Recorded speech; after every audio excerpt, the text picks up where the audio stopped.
C'est vrai que notre grande sœur Almok nous recommande de fuir. C'est vrai. Mais à un instant, il faut se poser la question. Nous allons tous fuir là. On va aller rester chez qui? Maintenant, les gens sont en train de renvoyer les autres. Ils me disent qui a brûlé les marchés. Vous voyez, tu amènes quelqu'un pour un problème et toi, on t'amène quelque part parce que la personne est de leur parti politique. La justice est censée être le dernier recours du citoyen face à l'injustice. Mais que se passe-t-il lorsque cette même justice est accusée de ne plus jouer son rôle avec impartialité? Dans ce live, nous abordons un sujet qui suscite de nombreuses interrogations au Togo. Les critiques autour du fonctionnement de la justice togolaise et le sentiment d'instrumentalisation exprimé par certains citoyens. Pour enrichir le débat, le chef canton de Kpanzidé apporte son témoignage et son regard sur le fonctionnement de la justice au Togo, ainsi que sur le rôle d'institutions dédiées aux droits de l'homme, notamment la CNDH et la CACI. À travers cet échange, découvrez différents points de vue, des analyses et des témoignages qui invitent à mieux comprendre les réalités évoquées dans ce débat. Regardez ce live jusqu'à la fin et partagez votre opinion dans le respect des idées de chacun. Il va le faire, c'est ce que l'ancien président avait refusé quand il a quitté. Mais bon, tu sais, le pays là, c'est quelque chose comme ça. Hein? Moi, j'ai dit, pour la jeunesse togolaise, c'est que c'est vrai que notre grande sœur Almok nous recommande de fuir. C'est vrai. Mais à un instant, il faut se poser la question. Nous allons tous fuir là. On va aller rester chez qui? Maintenant, les gens sont en train de renvoyer les autres. Retournez chez vous. Retournez chez vous. En Afrique du Sud, ça a commencé. Et je ne suis pas sûr que dans les autres pays du monde, ça ne va pas commencer. Parce que les gouvernements sont en train de changer. Et les visions des pays sont en train de changer aussi. On nous propose de vision 2040. Il n'y a pas les droits de l'homme. Tu ne peux rien dire. C'est vrai. Mais tu ne peux rien. On peut continuer comme ça. On peut continuer comme ça. Si on ne peut pas continuer comme ça, à un instant, il faut vraiment que la jeunesse s'organise. Pas à moi en tant que chef canton, dans notre culture aujourd'hui, ça n'a rien à voir avec la culture des Kabyles. Tout est mélangé. On amène certaines ethnies même qui ne sont même pas de notre groupe. On mélange ça dans nos cérémonies et autres. Ça ne sonne pas bien. Hein? On mélange tout. Tu vas voir que à la fin, le Kabyle ne se retrouve même plus dans ces cérémonies. C'est comment ils viennent enceinter nos filles à Kara à partir seulement qu'on voit. Les maladies de nos filles. C'est tout ce qu'on voit. Mon frère, je t'ai dit le pays là, quand parfois j'essaie de regarder, je dis le serpent là, on ne tue pas le serpent par sa queue, c'est la tête, c'est la tête. Oui, tu as raison, chef canton. Tu as raison pour dire de ne pas fuir, mais la question, moi je n'ai même pas envie de fuir. Ça c'est pas un débat chez moi. Mais le problème c'est quoi? Lorsque hier nuit, jusqu'à 2 heures, quelqu'un se permet de m'écrire pour me dire qu'il m'a raté la dernière fois que c'est par chance, qu'il ne va plus me rater la prochaine fois. Et qu'ils connaissent là où je dors, qu'ils viendront là-bas. Mon frère. Et qu'ils ne vont pas me louper. Et qu'ils vont aller torturer mon père. Est-ce que vous connaissez Kwame Adjeson, qui était à Kara comme procureur? Il était. Adjeson, je le connais, le teint clair là. Oui, voilà. Adjeson, je le connais, le teint clair là. Aïe, regarde, je t'ai dit, c'est dans l'enceinte de la justice comme ça, ils sont venus m'arrêter que moi j'ai brûlé les marchés. Le jour où on m'a arrêté, ils ont. J'ai les captures d'écran, si vous pensez que je mens. Attends, je vais répondre à cette dame-là. Si vous pensez que je mens pour des menaces, j'ai des captures d'écran. Il y avait déjà reçu des menaces. J'ai saisi la CNDH, le ministre de la Justice, le ministre de la Sécurité. Ils n'ont rien fait. Maintenant, c'était verbal. Maintenant, ils viennent même m'écrire. C'est par message, j'ai les captures. Si vous voulez m'écrire en inbox, je vais vous envoyer ça. C'est des menaces réelles. Chef canton, allez-y. Oui, mon frère, Kwame Adjeson, je parlais de Kwame Adjeson à Kara, dans le temps où on a été arrêté là, pour affaire d'incendie là. Loin de ce que les gens disaient que non, on nous a arrêtés dans nos maisons, on était en possession des choses et autres, c'est faux. C'est quelqu'un qui a failli me tuer. Et c'est comme ça que je suis allé porter plainte contre lui. Et j'étais dans l'enceinte de la justice. Quand la gendarmerie a débarqué dans l'enceinte de la justice, devant le procureur, son substitut, m'a arrêté. Ils m'ont envoyé derrière Kara. Ils me disent qui a brûlé les marchés. Vous voyez, tu amènes quelqu'un pour un problème et toi, on t'amène quelque part parce que la personne est de leur parti politique. Ouais, moi je vous dis. Tu convoquais un tout-puissant à la justice. Voilà. Il n'y avait rien contre moi. Tout leur alibi qu'ils ont avancé à un instant, on a fait. Quand on avait demandé notre liberté provisoire au début, le juge d'instruction cantative, c'était quelqu'un cantative, quelque chose comme ça. C'était un jeune. Lui, il m'avait en ce moment, il nous avait donné en ce moment la liberté provisoire. Ah, merci beaucoup, merci beaucoup. Merci. Kwame Adjeson avait fait appel. Il dit qu'il a fait appel. Le jour de l'appel arrive, on dit non, nous, notre appel là se fait, le médecin ne se fait pas à Kara, qu'on doit attendre en prison. Et c'est comme ça, on a attendu jusqu'à 15 mois. On a attendu jusqu'à 15 mois, mon frère. On a attendu là-bas jusqu'à 15 mois, rien n'a été fait. Jusqu'au jour où notre avocat a fait, comment on appelle ça, alors Lomé, ils ont fait leur truc. Et on nous a libérés, on dit non, vous êtes libres. On nous accuse d'être complices de quelque chose. Ça. Mais on ne connaît pas les noms de ceux qui ont commis ce crime-là. Comment vous pouvez accuser des gens d'être complices? Et vous n'avez aucune preuve contre ces gens, mais vous les gardez en prison. Ils ne nous ont, j'ai dit, grand frère, ils ne nous ont présenté aucune preuve, rien matériel, ni même sur téléphone, rien. C'est des suppositions qu'ils ont fait, ils nous ont arrêtés juste parce qu'on était contre eux. C'est tout, hein. Et c'est ça que je défends aujourd'hui. Et tu vois, quand tu vois, moi c'est ma lutte même ça. Lorsqu'on arrête quelqu'un, moi je prends le dossier, je le fuis. Et quand j'écris, je finis de prendre les faits, de faire l'exécution, je demande maintenant que le juge nous dise pourquoi il a arrêté telle personne. Et ça les énerve. Ce que la loi dit, je rappelle ça. Et puis ça les fait mal. Tu sais, on a eu plusieurs dimensions de droits de l'homme au Togo, mais les gens qui se donnaient vraiment à la procédure pénale étaient peu. Du coup, ça les met mal à l'aise. Très mal à l'aise. Et mon frère, on va maintenant, on quitte ça, on ne commence pas à menacer. C'est comme ça. Moi, je regarde, à Kara, il n'y a même pas de justice. Sans vous mentir. Madame Sikavi, merci beaucoup. À Kara, il n'y a même pas de justice. C'est-à-dire, vous voyez, quelque chose que j'ai remarqué en prison, c'est que quoi? Quand on amène quelqu'un à la gendarmerie, vous savez que la gendarmerie, quand elle transfère quelqu'un au niveau de la justice, on leur paye une somme. Vous me comprenez?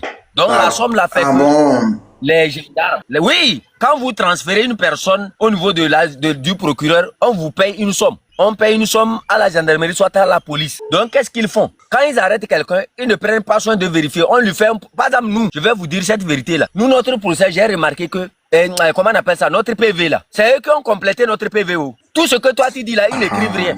Eux-mêmes s'assoient, ils écrivent ce qu'ils veulent. Et ils amènent ça déposer quelque part. C'est exactement ça. Chacun, ce que tu dis là, c'est une réalité. C'est ce que le colonel Kabia a eu ces éléments ont fait à certains messieurs à Kara. Et j'ai saisi le ministre de la Sécurité, la CNDH, contre lui.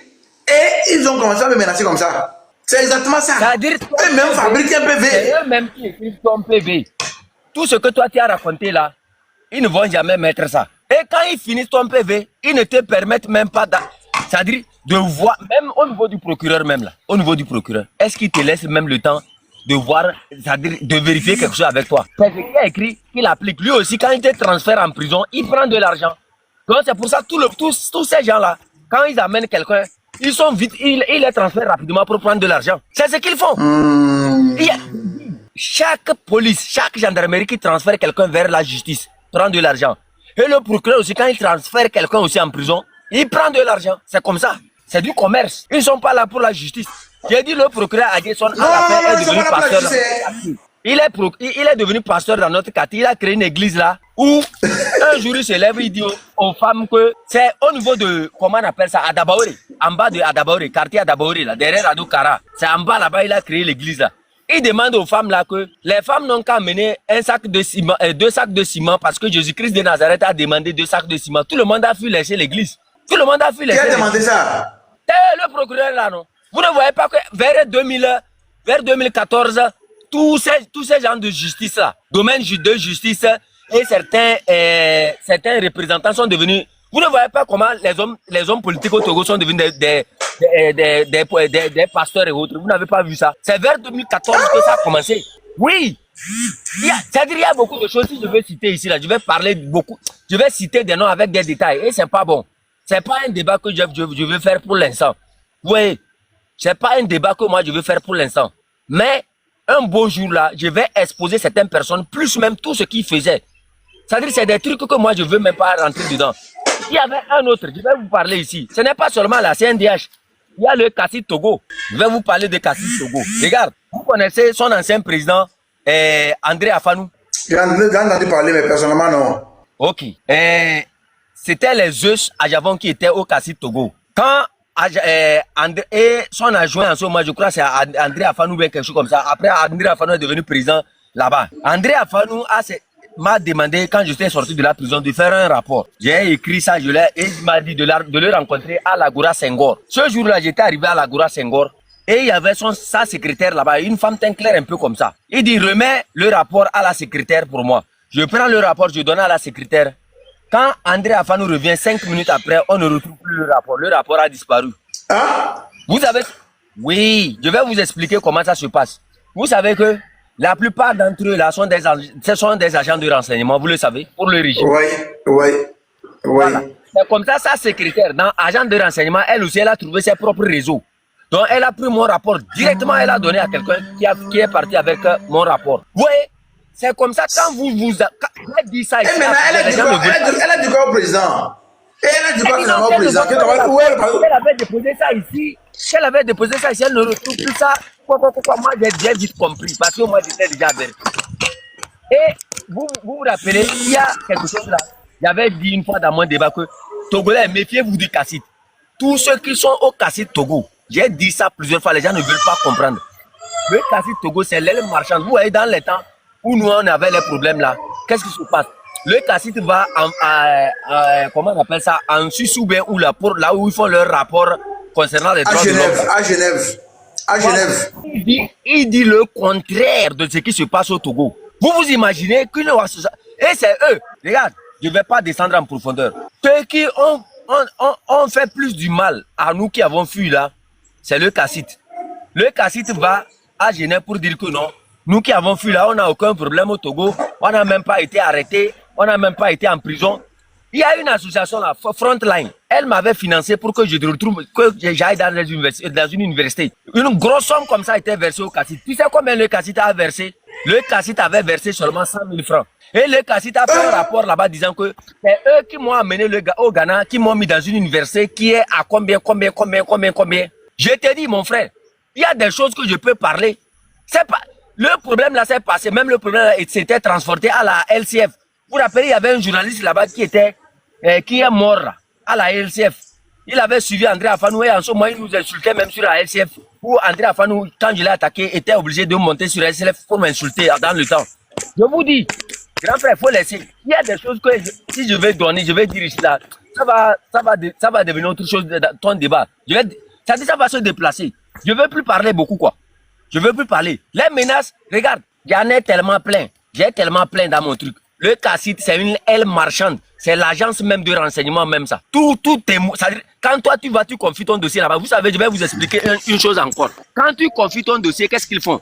Ils prennent ça derrière toi. Ils vont voir les associations en Europe. Ils leur donnent ton dossier. Et quand le financement arrive, ils bloquent ça entre eux, ils gèrent ça entre eux. Et quand on avait posé la question à André Afanou concernant mon dossier, vous savez ce qu'André Afanou a dit? André Afanou a dit que non. L'argent est venu, oui. Mais c'est eux qui ont fait la constitution des dossiers et ils ont enlevé les charges pour payer leur kiki. Et c'est ce qui reste là. C'est ça qui est pour moi ça. Mais pourquoi tu écris dans le rapport que tu m'as donné telle somme et que tu m'as inscrit dans une université? Pourquoi tu mens? Voilà. Quand je partais au Ghana, c'est toi qui m'as mené. Tu sais même quel jour j'ai quitté. Je t'ai dit, il me menaçait même comme ça. À un instant, lui aussi, il était devenu passeur. Il louait hôtel de février pour faire son truc de passeur. Et il faisait les porte-monnaies. Il faisait les porte-monnaies magiques ou bien quoi. Il vendait des parfums façon qui rendent les gens riches. Aujourd'hui, je crois qu'il est fatigué. Il est parti vers l'Europe ou bien quelque chose comme ça. Je vous dis, si on vous explique ce qui se passe au Cassit, vous allez fuir. Il y a des gens, pas exemple. Non, moi, je ne suis pas étonné. Je vais te dire un truc. Je ne suis pas étonné. Je vais te dire un truc. Lorsque les menaces ont commencé, dans le mois de février ou c'est mars là, j'ai fait des sorties. Quand j'ai fait des sorties, quelqu'un m'a contacté de l'Europe et il m'a envoyé vers Cassit. J'ai hésité. Quand je suis allé, il m'a reçu. Un jour, elle m'avait reçu, elle m'a demandé d'arrêter de dénoncer les magistrats. Cassit qui défend les droits de l'homme, d'arrêter de dénoncer les magistrats. J'ai dit, madame, vous êtes sérieuse? Les gens subissent et vous dites de me taire. C'est vous, devant les droits de l'homme, qui dit ça. Le jour que le monsieur m'a appelé de l'Europe, il m'a dit d'aller voir la dame. Quand je suis allé, c'est elle qui m'a reçu là. J'étais déjà déçu. Tiens-toi bien. On a fini cet entretien. Jusqu'au jour d'aujourd'hui, Cassit m'a plus rappelé. Et hier, celui qui m'a menacé la nuit là, je lui ai dit que je vais saisir les autorités. Il m'a dit c'est qui j'appelle l'autorité. C'est comme ça que c'est qui moi j'appelle l'autorité. J'ai dit je vais envoyer ces captures là à tous les au ministre de la sécurité. Il m'a dit d'envoyer qui je veux. Et si tu comprends, quand quelqu'un te menace, et il n'a pas peur de la sécurité de l'État, ça veut dire qu'il s'en fout de qui tu vas saisir, c'est qu'il a le pied sur quelque chose. Ça veut dire que celui qui te menace n'est pas loin de là-bas.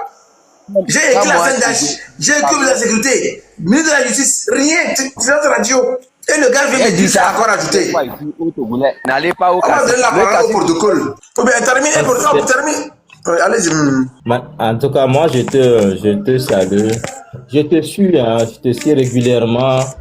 Je sais que tu finiras par arriver à ce niveau parce que c'est vrai que dès le départ, tu étais vraiment très concentré sur la justice et quand des questions d'ordre politique venaient, tu essaies de dire non, je ne suis pas encore mêlé à ça.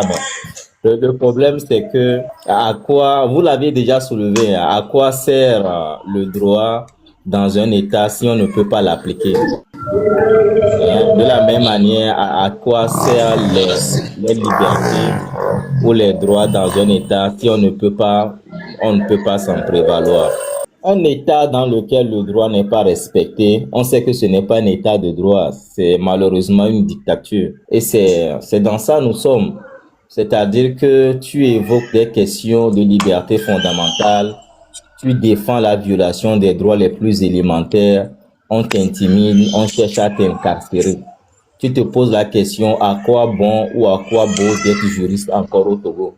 Quel est l'intérêt des facultés? Je dis même que je regrette d'avoir fait le droit parfois.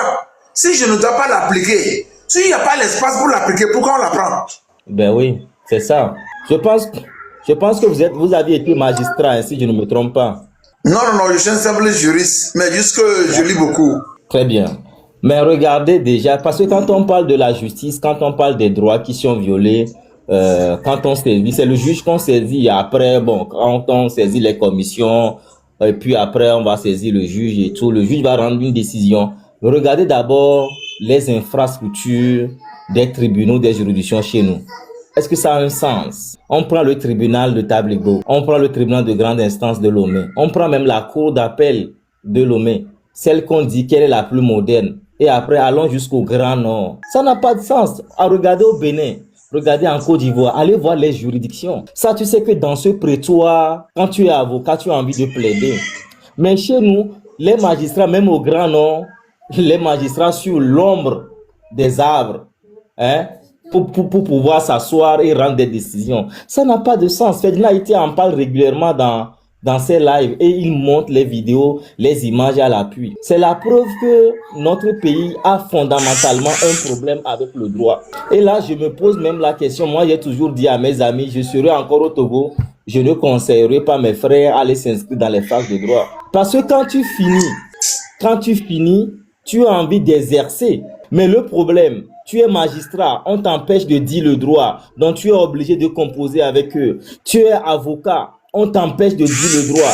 Regardez tout ce que vous êtes en train de dire. Dans un pays normal, normalement, le barreau doit évoquer ces questions de violation fondamentale des droits de l'homme. Normalement. Le barreau tue. Et ça se comprend parce qu'en réalité, le bâtonnier, c'est qui? L'ancien bâtonnier, on le connaît. Le nouveau bâtonnier, on le connaît. On sait que tous ces bâtonniers-là sont à la solde de la dictature, malheureusement. Et quand on prend la CNDH, pareil, le président de la CNDH est à la solde de la dictature. Donc, ce qui fait que c'est difficile de parler des questions de droit de chez nous. Et vous autres qui êtes encore au pays, en vous battant, en évoquant ces questions, ces violations-là, moi, je vous encourage. Et des gens sont en train de vous intimider. C'est lamentable. Je comprends. C'est aller jusqu'aux menaces de mort. Jusqu'à même menacer mes parents, d'aller enlever mes parents. Regardez le Conseil supérieur de la magistrature chez nous. Regardez sa composition. C'est-à-dire que les gens ont fini leur mandat au sein de ce conseil-là. On n'a pas renouvelé, ou du moins, on n'a pas cherché à nommer d'autres personnes. Au Bénin, Ouadani est venu récemment. L'une des premières décisions qu'il a prises, c'est de nommer de nouveaux magistrats au sein du Conseil supérieur de la magistrature. Normalement, des actes comme ça, quand tu dénonces les magistrats, des questions de déontologie, d'éthique, de corruption, on saisit le Conseil supérieur de la magistrature. Mais chez nous, voilà, celui qui est à la tête de l'instance, il est à la retraite, mais il continue toujours pas à présider l'instance. Ce qui fait qu'au finish, notre pays, malheureusement, n'est pas un état de droit. Et il nous revient à nous de nous battre. Comme tu l'as dit, Si tous les Togolais ne peuvent pas quitter le pays. Aujourd'hui, le rêve de la jeunesse, c'est de sortir du pays et de chercher à aller se défendre, à aller trouver un peu Tu ne peux ailleurs. pas aussi refuser à quelqu'un parce que tu n'as rien à lui donner et il n'est même pas capable d'exprimer ses droits. Tu ne peux pas lui refuser ça. Oui, Hein? malheureusement. C'est pourquoi, comme l'a dit tout à l'heure chef canton, la meilleure des solutions, c'est à nous de continuer par nous battre pour que l'état de droit revienne dans notre pays. Et comme on le dit, le poisson pourrit par la tête. Une fois qu'on va gommer la tête, l'état de droit reviendra. J'ai parlé. Merci. Merci beaucoup. Mais franchement, je suis d'accord avec vos propositions. Même moi, j'étais contre quand Almok a fait sa sortie pour demander aux jeunes de quitter le pays. Moi, j'étais contre. Mais dire que quelqu'un qui ne parle même pas, moi, je ne parle même pas de la politique. Je parle des droits des Togolais. Et que pour ça, les gens ne sont pas contents. Mais il y a une question. Ça donne à réfléchir. Et que pourtant quelqu'un menacé dépose les plaintes et que les institutions de l'État ne sont pas capables de le protéger, ça donne à réfléchir. Ça donne à réfléchir. Que la CNDH n'est pas capable de faire un petit travail. J'ai envoyé un seul message au président de la CNDH, il m'a bloqué. C'est qu'il ne veut pas travailler. Kao Sanvé n'est pas venu pour travailler à la CNDH. Il est venu pour les primes de la CNDH. Kao Sanvé est venu pour juste le business à la CNDH. Comment voyager au dos des Togolais. C'est tout. Mais depuis que j'ai commencé à faire mon combat là, quand il y a des rencontres des droits de l'homme, la CNDH va toujours éviter. On ne veut même pas m'associer parce qu'ils savent que j'irai exposer des vrais problèmes de droits de l'homme qui se passent. On ne veut pas me voir là-bas. Alors que les Togolais en souffrent. Les Togolais en souffrent. Et maintenant, leur seul souhait, même moi, je pense que la CNDH, une fois que j'ai posé la question aux agents, est-ce que vous ne souhaitez même pas que ceux qui veulent m'enlever ou bien me torturer là, ou me tuer là, est-ce que vous ne souhaitez même pas qu'ils puissent réussir? Parce que est-ce que je ne vous dérange pas trop avec mes plaintes là? Parce que pratiquement chaque semaine je dépose. Parce que les gens subissent de tout dans ce pays. Et les magistrats en font trop. Et moi, ma lutte était contre les magistrats véreux. Des magistrats qui n'ont rien que devoir se sucrer sur le dos des Togolais. Des magistrats qui ont 2-3 maisons déjà à Lomé alors qu'ils ne sont pas des commerçants. Certains vivent dans les palais. Quand ils prennent le juge comme Baba Yara, c'est un multimillionnaire. J'aurais appris que dans son village, il envoyait les gens chaque année à la Mecque. Un magistrat, il gagne combien?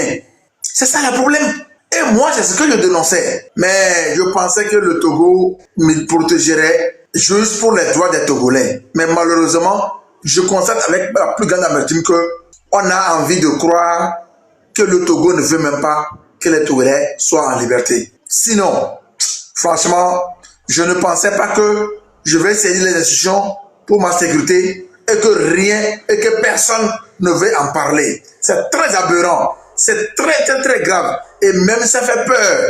Vivre au Togo fait peur parce que on ne peut que, je ne sais pas comment vous expliquer ça. Je ne défends que les droits de l'homme et des libertés. Et pour ça, et puis tenez-vous bien, depuis que j'ai commencé mes sorties, moi je n'ai jamais dénoncé même un politicien.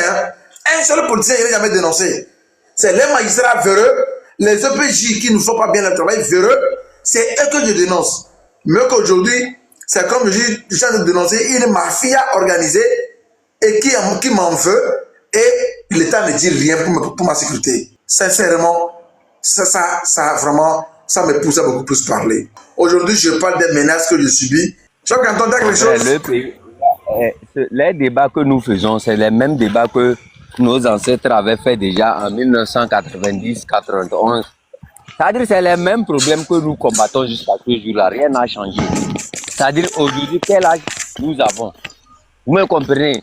Et qui sont ceux qui sont en train de diriger le pays et ils voient. Là, vous voyez, j'ai dit au Togo que la plupart de nos problèmes sont liés à l'appareil judiciaire.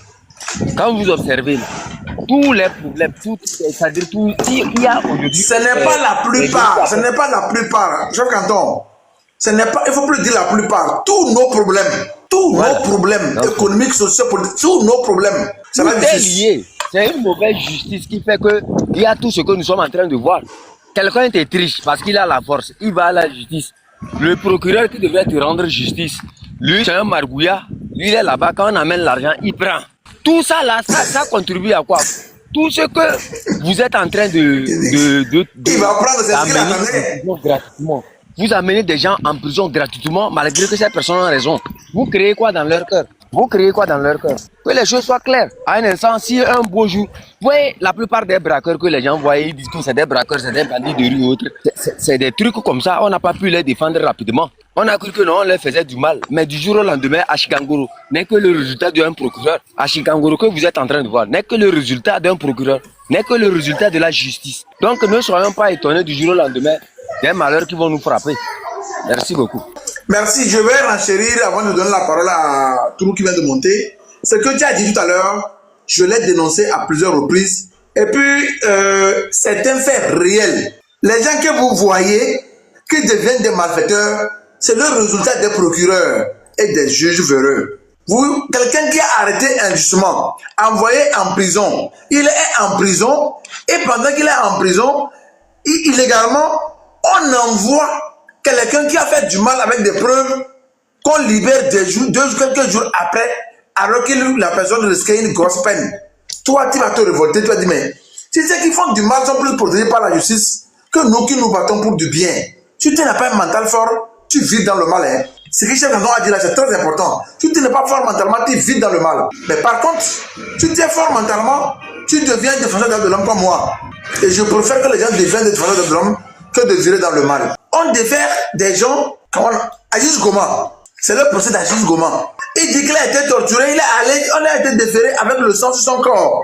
Et il a dit au juge, il a monté le sang au juge d'instruction, et le juge d'instruction lui dit qu'il n'a rien vu. En même temps, on dit c'est quel juge d'instruction, on donne son nom, on dit qu'il est mort, on ne commence pas à l'échauffer, que c'était un bon magistrat, il ne faut pas salir son mémoire. Mais regardez, il est bon magistrat entre vous les magistrats. Quand moi je dénonce un magistrat, il y a leurs collègues qui disent non, c'est un bon magistrat, il n'a pas de problème. Mais c'est entre vous. Ce n'est pas son rapport entre vous magistrats, n'est pas le même que les disables et lui le magistrat. Non, mais franchement, il faudrait que le Togo arrête l'hypocrisie de vouloir se faire voir à l'extérieur pendant que ses propres enfants souffrent. Non, il faut qu'on arrête ça. Il faut que ça prenne fin. Ça n'a pas de sens. Que je ne suis pas heureux chez moi, que mes droits ne sont pas respectés, qu'on se contente de faire qu'on veut quoi? Laver l'image du pays. L'image du pays, c'est nous. Hein. L'image du pays, là, c'est les citoyens du pays d'abord. Si nous ne sommes pas en sécurité, quelle image on veut donner en fait? Quelle image du pays on veut donner? Quand on n'est pas en sécurité, quand quelqu'un peut te menacer, tu déposes plainte, on ne fait rien. Et qu'il outrepasse même t'écrire encore. Non, franchement, cette image qu'on veut produire là, on ne sait plus d'où on veut la prendre. L'image du pays, c'est le peuple.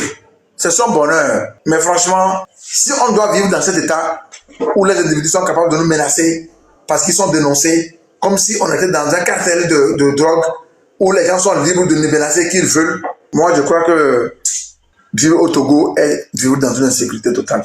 Un défenseur de droits de l'homme menacé, quelqu'un qui ne parle pas politique, il est menacé. La CNDH figurative qu'elle est, c'est une institution très figurative. La CNDH fait semblant d'exister. Elle ne fait pas sa mission là. La CNDH ne fait pas sa mission. Notre problème, c'est la justice et la CNDH qui refuse de faire son travail. Vous comprenez? C'est ça le problème. La CNDH refuse d'exécuter la mission pour laquelle elle est là. Vous comprenez? Ce n'est pas sérieux. Ce n'est pas du tout sérieux. Urgence, tu sais, la CNDH chez nous, c'est vraiment une coquille vide.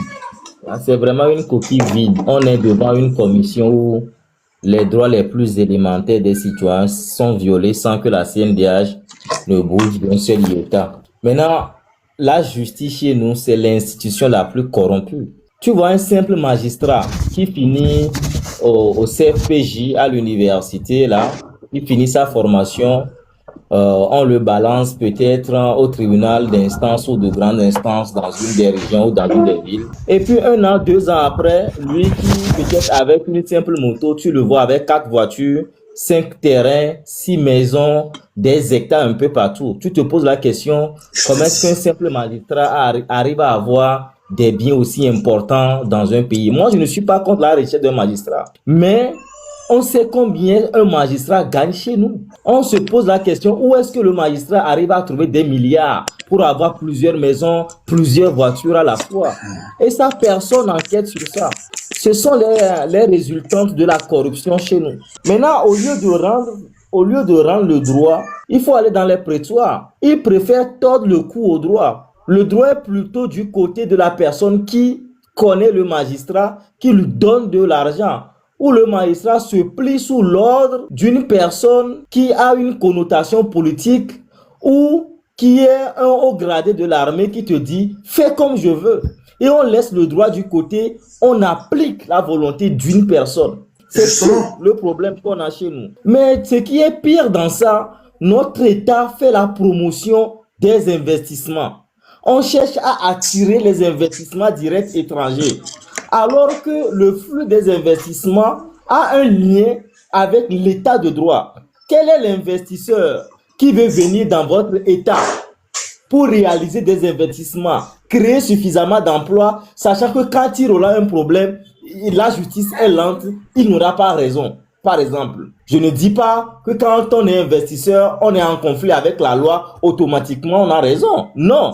Mais si tu as un problème avec quelqu'un qui est du côté, par exemple, de la politique, par exemple, ou qui connaît un ami, par exemple, et que le magistrat se rend du côté de telle personne et qui méprise le droit de l'investisseur, l'investisseur ne vient pas. L'investisseur ne vient pas, mais de l'autre côté. Ça, c'est clair. Il va venir faire quoi? C'est ça. Ceux qui viennent, généralement, sont les plus véreux, qui s'acoquinent avec des gens de la place et qui violent les droits les plus... Pour narguer les jeunes, pour narguer les citoyens togolais qui veulent investir aussi. Comment est-ce qu'on recrute dans des entreprises de la zone franche, un peu partout dans notre pays, des Togolais sans leur faire signer un contrat de travail, sans les déclarer à la Caisse nationale de sécurité sociale. Et ça, personne ne dit rien. On fait travailler nos sœurs, on fait travailler nos frères plus de 8 heures de temps par jour et on leur paye combien? 2000 francs, 2500, sans contrat de travail, sans aucune couverture sociale. C'est le Togo dans lequel nous sommes. Une fois qu'on a dit tout ça, la solution viendra d'où? Si ce n'est pas nous-mêmes en tant que Togolais de nous lever pour défendre nos droits. Voilà ce que je voudrais dire et descendre mon cher Urgence. Merci beaucoup. Monsieur Truman, vous avez la parole. Bon, sinon il n'y a rien de grave. Merci pour l'opportunité que vous nous offrez à tout moment de monter quand vous êtes en direct. Mais seulement, j'ai un seul mot à placer, c'est de faire comprendre aux chers frères togolais que vraiment, faites-le tour, nous sommes dedans, elle nous concerne tous. Il ne faut pas que les gens se disent que non, ça là, ça ne fait pas mon problème, ça ne m'engage pas. Forcément, un beau matin, tu vas te retrouver dedans. Parce que c'est un système qu'on doit formater et réinstaller tout à nouveau. Bon, j'écrivais dans les commentaires que c'est comme si, effectivement, faire le droit au Togo, c'est une perte de temps ou bien c'est comme si ça ne vaut plus la peine, quoi. Parce que je ne comprends pas. Quelqu'un qui finit son travail, mais on ne lui permet pas de s'exprimer selon ses qualités. Mais à quoi faire de perdre le temps maintenant en étudiant? Mais tu es qualifié d'un juriste ou bien d'un juge ou d'un avocat, mais c'est-à-dire on ne te donne pas l'opportunité de t'exprimer, de faire valoir ton talent. De montrer tes talents. Cette éducation. On ne veut pas que tu montres tes talents. Donc moi je vois que c'est inutile, quoi. Donc on n'a qu'à fermer cette porte là en attendant le jour où l'ordre va revenir là. Parce que nous sommes dans le désordre. Le jour où l'ordre va revenir, là on peut ouvrir la porte maintenant à cette filière là. À ceux qui veulent étudier le droit. Oui, très bien. Voilà, c'est mieux, quoi. C'est mieux. Parce que ça ne sert à rien, quoi. C'est une filière qui n'est pas facile en tant que telle. Je vois combien de fois les gens cassent leur tête. Mais quand tu finis, c'est de l'amertume. On te dit ça pour un petit dossier, quand tu prends un petit dossier, tu vas lire pendant des jours. Si tu veux faire un bon travail, si tu ne veux pas faire un travail basculé. C'est pourquoi même les magistrats, les OPJ, ils ont aujourd'hui, ils veulent s'entendre pour me faire du mal. Parce que quand moi je prends un dossier, quand j'écris, tu n'as pas de porte de sortie. Tu es bloqué. Tu es obligé, quoi. Tu vas lâcher ou tu es bloqué. Et donc, ils prennent ça mal. Mais c'est ça le droit. Il est beau dans son application. Mais on a des magistrats et des OPJ véreux. Non, quand ils discutent avec eux, même tu as envie de pleurer, quoi. Hein? Non, je veux dire que si franchement le Togo, si on ne veut pas, je ne veux pas qu'ils ferment les portes du droit, c'est qu'ils n'ont qu'à arrêter les facultés de droit là. Ils n'ont qu'à fermer. Là, on va tous subir. Mais apprendre le droit et en parler devient un problème, devient un danger pour la sécurité. c'est pas sérieux. Et c'est plein de juristes là-bas qui ne font rien. Non. La CNDH me déçoit normalement. Hein. C'est pas une institution à qui il faut compter au Togo. Hein. Moi, je dis à tout le monde de ne pas compter sur la CNDH. Vous savez, moi, ça fait un moment que je vous suis. Je vois vos sorties concernant ce qui se passe dans la justice togolaise. Et j'ai remarqué que vous vous êtes concentré principalement sur la justice togolaise. Et je suis souvent... Oui, je suis souvent émerveillé devant comment vous décortiquez les sujets, comment vous essayez de dénoncer ce qui ne va pas. Mais il faut savoir que, en fait, vous disiez que vous faisiez ça, mais vous ne faisiez pas de la politique. D'accord? Ça, par contre, c'est faux. C'est faux de se dire ça. C'est-à-dire que, en fait, là, je sais que ça va vous faire rigoler, mais c'est faux. En fait, dans notre situation, à partir du moment où on dénonce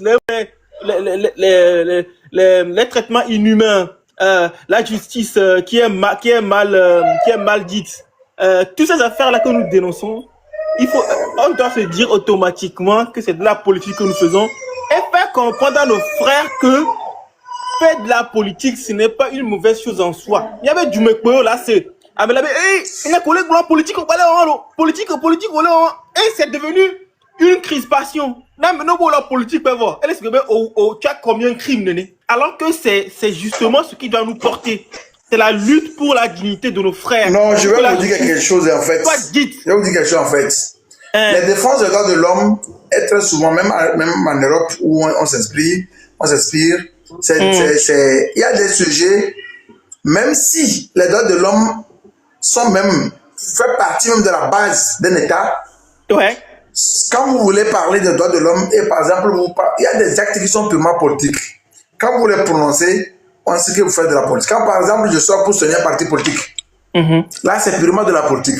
Mais lorsqu'un parti politique sent ses droits violés, que j'en parle, ce n'est pas de la version. Par exemple, lorsque on arrête un leader politique ou quelqu'un qui a exprimé ses droits, son opinion sur la politique et qu'on l'a arrêté, je peux dénoncer si l'arrestation n'a pas arbitraire ou pas. Arbitraire ou pas. Voilà. Mais ça, ce n'est pas de la politique, mais c'est toujours les droits de l'homme. Maintenant, si je viens dire que je préfère tel parti politique et qu'il doit travailler comme ça, là, c'est de la politique. Ok. Bon, après, mais quoi qu'on dise, la base même de toute institution, d'un État, même d'un parti politique, c'est purement juridique. D'accord. Donc, c'est des droits aussi, quoi. Si vous le voyez comme ça, c'est donc c'est un peu la différence. Maintenant, mais je comprends ce que tu as dit. Hein. Maintenant, par rapport, pour revenir à la CNDH, vraiment, moi, je ne sais pas... on ne sait plus comment on va dire ça, quoi. La CNDH, c'est le bras armé, en fait, de ce pouvoir-là, pour justifier un peu dans les institutions internationales que oui, on prend en compte les droits de l'homme chez nous, et tout ça. La dernière fois, quand ma vie, non pas ma vie, la dame là, comment ça s'appelle là? La dame là qui a eu des mauvais traitements. Non, pas Mavi Katanga, la seconde. Grace Koumaï. Grace. Ce n'est pas la CNDH qui a sorti un document pour dire que, quand ils sont partis voir, Madame Koumaï là-bas, elle ne présentait pas des... Vous voyez ça? Et la CNDH qui sort des rapports annuels sur les droits de l'homme au Togo, ils disent que oui, ils donnent ça au président de l'Assemblée nationale. Alors que ces documents-là doivent être des documents consultables par tout le monde. Si comme les années cliquer l'internet, il y a un rapport, hein. C'est une mafia. En fait, le Togo ça rend malade. Ça nous rend malade. Voir nos frères vivre dans ces conditions et nous-mêmes vivre dans ces conditions. Chaque jour, tu vas dénoncer. Regarde, chaque jour, tu vas dénoncer, mais non, c'est possible. Donc, quand il y a un qui va terminer avec le grand frère, il faut que sauf que moi, je ne comprends pas Mina. Hein. Ah, ok, je vais continuer en français. Alors, j'arrive à parler un tout petit peu français, A plus A et B. Donc, à Magouenina. Donc, ce que moi, je veux dire pour terminer, c'est que il faut que les nôtres sachent que on a le droit de faire de la... D'accord? Et là où notre État va actuellement, si on s'écarte et on se met en retrait de la politique, c'est que c'est nous-mêmes qui en paierons le prix de demain. Pour donner un simple exemple, vous avez dit que les gens au Togo gouvernent pour l'extérieur. S'il y a notre réalité que nous vivons, ils ne veulent pas qu'on l'affiche. C'est-à-dire que s'il y a une inondation quelque part, on l'affiche. Quand tu prends ton téléphone et que tu te filmes, ça veut dire que c'est la réalité que tu affiches. Vous voyez? Maintenant, on nous dit que la réalité qui est notre vérité, on nous demande de ne pas la dire. Donc, ils veulent que nous mentions. Vous voyez? Donc, à un moment donné, ça voudrait dire que le pouvoir en place, pendant 21 ans, a pris son temps à construire une génération de menteurs. D'accord? Donc, on nous transforme profondément. C'est-à-dire que la vérité que nous vivons, on ne veut plus qu'on la dise. Donc, ces gens nous transforment profondément. C'est le totalitarisme qu'ils sont en train de faire. D'accord? C'est du totalitarisme. C'est un régime totalitaire. C'est-à-dire que parfois même les lois les plus dangereuses, ils nous font croire que on doit les respecter alors que c'est très très dangereux. D'accord? Donc, il faut qu'on continue à dire à nos frères que, d'accord, on a le droit de faire de la politique. S'il y a quelque chose qui ne va pas, nous avons le droit de le dire. Et le dire, si c'est fait de la politique, autant le faire. Parce que de toute façon, on est déjà des condamnés. Donc, c'est tout ce que moi je voulais dire. Et bon courage à vous. Beaucoup de courage dans tout ce que vous faites, en espérant qu'on arrive au bout du tunnel bientôt. Merci. En espérant que Dieu ne soit pas enlevé ou tué comme ils l'ont promis de le faire. Monsieur Zessou, vous avez la parole. Malheureusement, je ne le souhaite pas. Mais chez nous au Togo, il faut qu'on sache que à partir du moment où on commence par parler de la parole, on est déjà condamné. Qu'on respecte ou pas, qu'on insulte ou pas, on est déjà condamné. Et on doit à un moment donné accepter de prendre ce risque-là. D'accord? Donc, bon, malheureusement, c'est triste à dire, mais le Kémila sort. Malheureusement. Merci beaucoup. Malheureusement, merci beaucoup. Monsieur Zessou, vous avez la parole. Merci, bonjour grand frère Jean. Merci, hein, bonjour à vous tous aussi. En tout cas, moi, je vous félicite. Chapeau à vous. Vous qui êtes nos grands frères qui est derrière nous. Vraiment, on vous remercie. On vous remercie beaucoup. Maintenant, je suis passé tout juste en bref pour quelques mots. Et nos deux jeunes de la mangue, la situation a été réglée, s'il vous plaît. Parce que je n'ai pas... Demain, c'est demain qu'on va connaître leur sort. J'avais voulu même qu'on organise un live aujourd'hui avec les autres petits soeurs qui sont en Europe là, pour qu'on puisse parler de ça. Mais bon, c'est vrai, je ne les ai pas contactés. Elles étaient déçues par rapport à l'attitude de la maman qui avait demandé pardon officiellement, qu'elle regrettait d'avoir publié la vidéo. Elle a dit qu'elle n'a pas demandé aux autres de publier. Donc, ça les a blessés. Mais j'avais bien voulu aussi un peu de parler. Ça ne manquait que ça.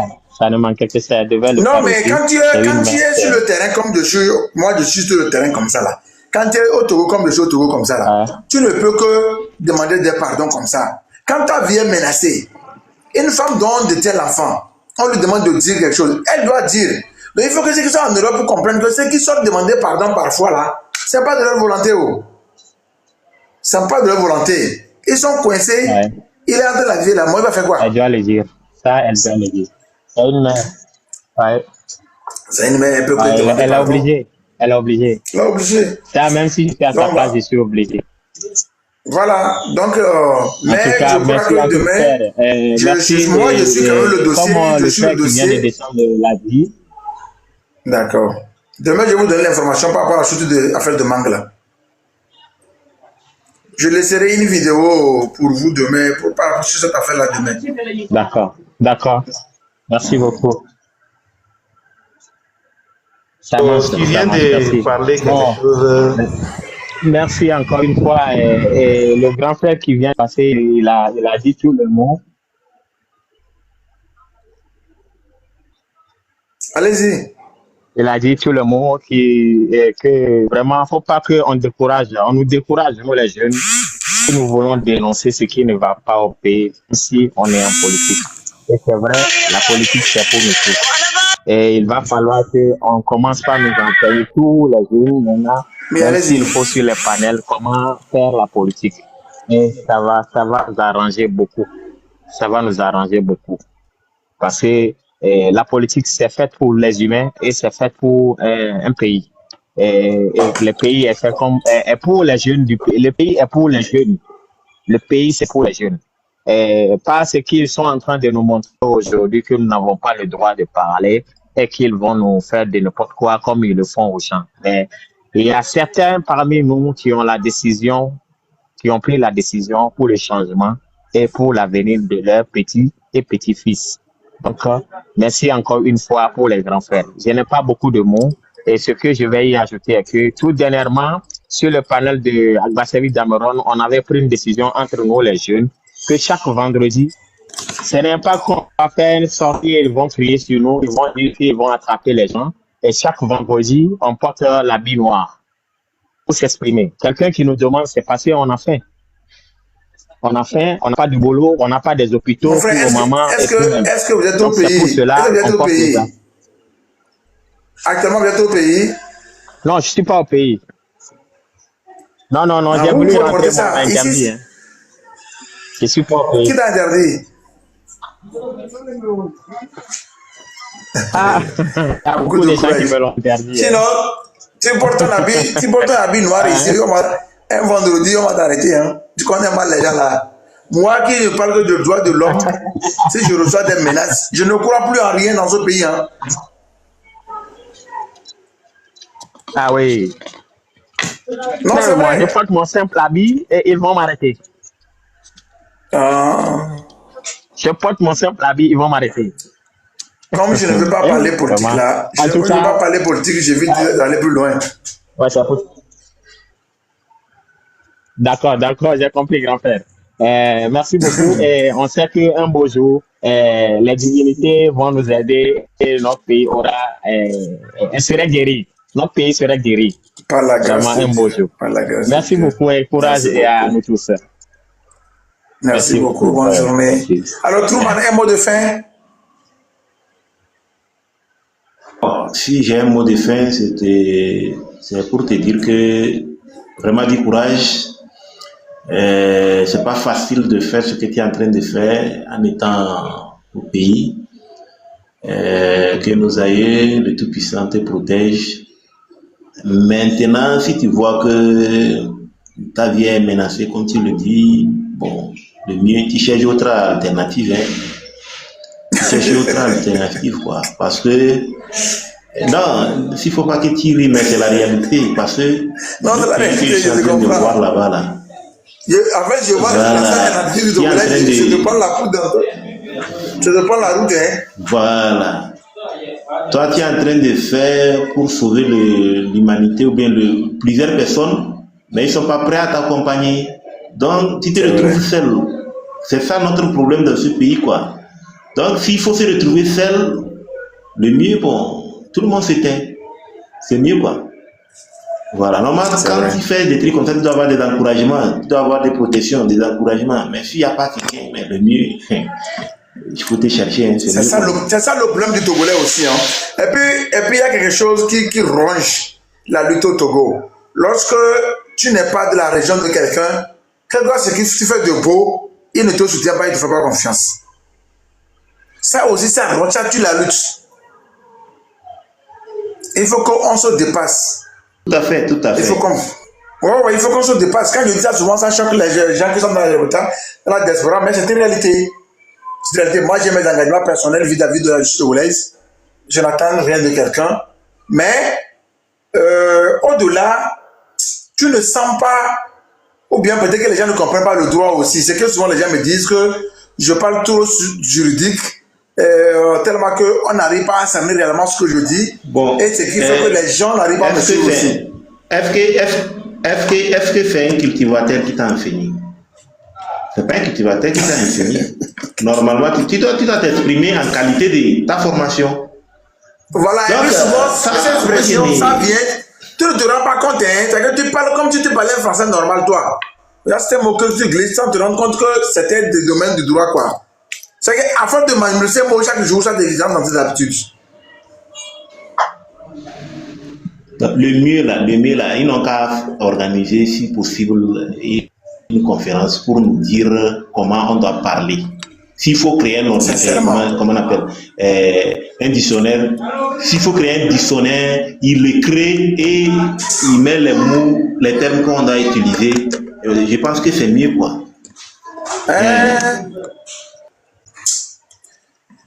Bon, vraiment, merci beaucoup d'être passé. Je vais arrêter le live pour faire une course là. Ah, il faut aussi penser à ce qu'on doit manger. Comme ils disent qu'ils me suivent là, si je sors que je ne rentre pas, donc ils m'ont trouvé là-bas.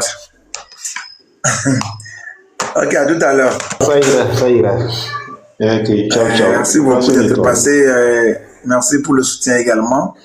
Tous ceux